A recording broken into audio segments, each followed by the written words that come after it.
Are you a fan of F1 driving and red-hot sports rivalries?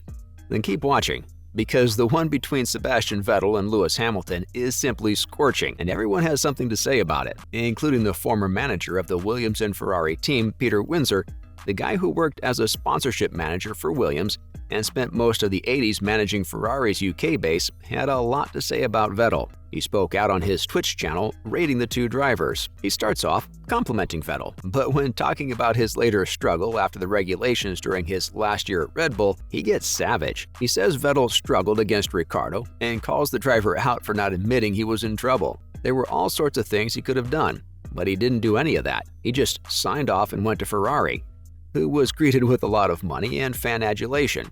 When I was talking to Mark Webber in the Red Bull days, and we were at Melbourne, and he was not doing it was mid corner. It was the first chicane, and Vettel was sort of getting lock on about half a meter earlier than mid corner lock, and instead of saying, yeah, it's quite interesting, he said, oh no, that's only because I'm running a different diff setting. Oh, wow. And I thought, well.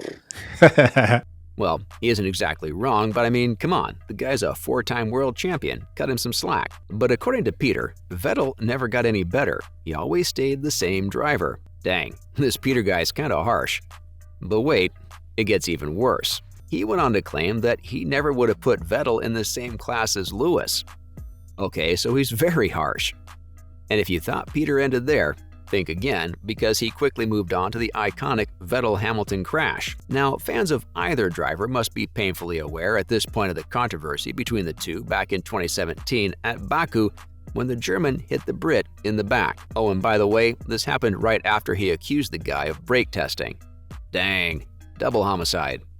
This happened at the Azerbaijan Grand Prix, where the Ferrari driver pulled up alongside Hamilton's car, got out, and hit him. It's causing a collision. I mean, strictly speaking, Crofty, it's causing a collision. The driver of car number 5 caused a collision. There is no excuse for violence, but Vettel's excuse was thinking that Hamilton had brake tested him earlier. Valid if it was true. During the pre-race conference for the Austrian Grand Prix, both drivers went on record saying they worked things out, with Vettel admitting to his mistake. All's well that ends well. Except in the eyes of a certain Twitch streamer. Windsor had something to say about this too. According to him, this incident is the only recognizable thing in Vettel's career. He also added that Vettel was very lucky to get away with that, because Dan Ticktum had lost his license for a year after committing the same offense. Can't deny that. However, the Azerbaijan Prix is far from the only occasion where the two have butted heads.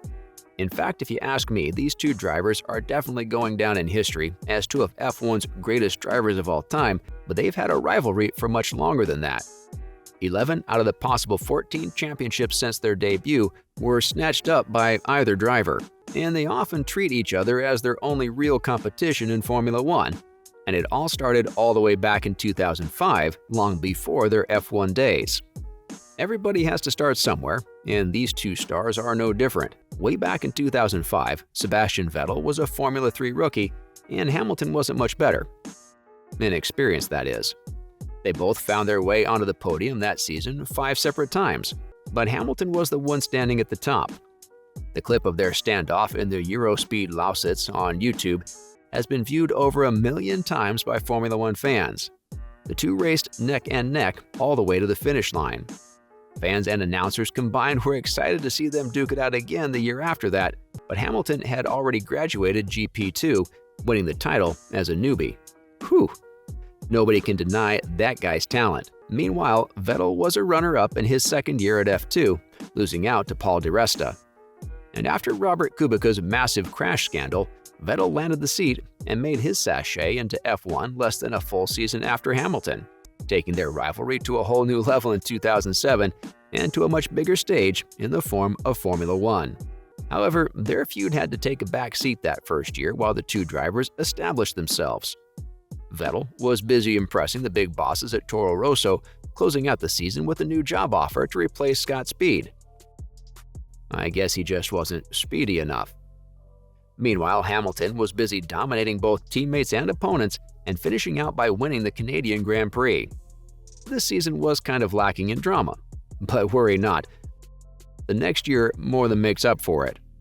In fact, a lot of you might agree that the 2008 racing season was the most dramatic till date. Vettel was only in his second year, but he came through by securing the pole position, beating our McLaren racer and Mark Webber. This ended up becoming his first F1 race, making him the youngest F1 race winner in history. Meanwhile, Hamilton's 5 wins and 5th place in the heart-stoppingly close final won him his first F1 title, a position he almost lost thanks to Vettel. So close, Sebastian, yet so far away. But don't worry, his time did come. In fact, it came the very next year. From 2010 to 2013, something was in the air for Vettel. He signed with Red Bull and left his old rival reeling, pocketing championship after championship, never faltering till 2014. 2013, do I even need to say it, was King Vettel's most dominant season yet. However, this was also the year Hamilton shifted from his old backers McLaren to Mercedes, hoping for change. While Vettel was on fire with 4 consecutive championships, he couldn't get too cocky. Hamilton's recent losses just left him hungry for revenge, and this led to a historical comeback. Hamilton won the 14 and 15 titles with no sweat, now that McLaren wasn't dragging him down. Vettel, though, got hit with some good old Hamilton karma.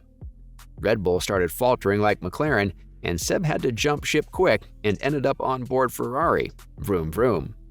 2016 was a stale year for both, and although Hamilton put up a good fight, the championship went to his old other rival, Rosberg. Man, how many rivalries does this guy have? But 2017, oh boy, this was the year we'd all been waiting for. With tensions rising, it was the year things turned physical between the two legendary racers. It was a close season the whole time, but Hamilton took the trophy in the end, giving them 4 championships each, setting the stage for a perfect tiebreaker in 2018. It went down in history as their biggest battle for the crown ever, with Vettel starting off by taking 2 wins, a shock for last year's champion. In round 4, he took his back, and the pair were competing again. For the rest of the season, they swapped the lead back and forth, with Hamilton winning after Baku, Vettel taking it in Canada, and Hamilton snatching it right back at Paul Ricard. We're on the edge of our seats. Who will win in the end? Vettel or Hamilton? In the final race, they were neck and neck, and tensions were at an all-time high. The suspense only came to an end when Vettel made a fatal mistake and went spinning, letting that pivotal championship fall right into his rival's lap. So there you have it, a decade-long rivalry that even came to blows. Who would have thought F1 would contain so much close quarters? See you in the next video.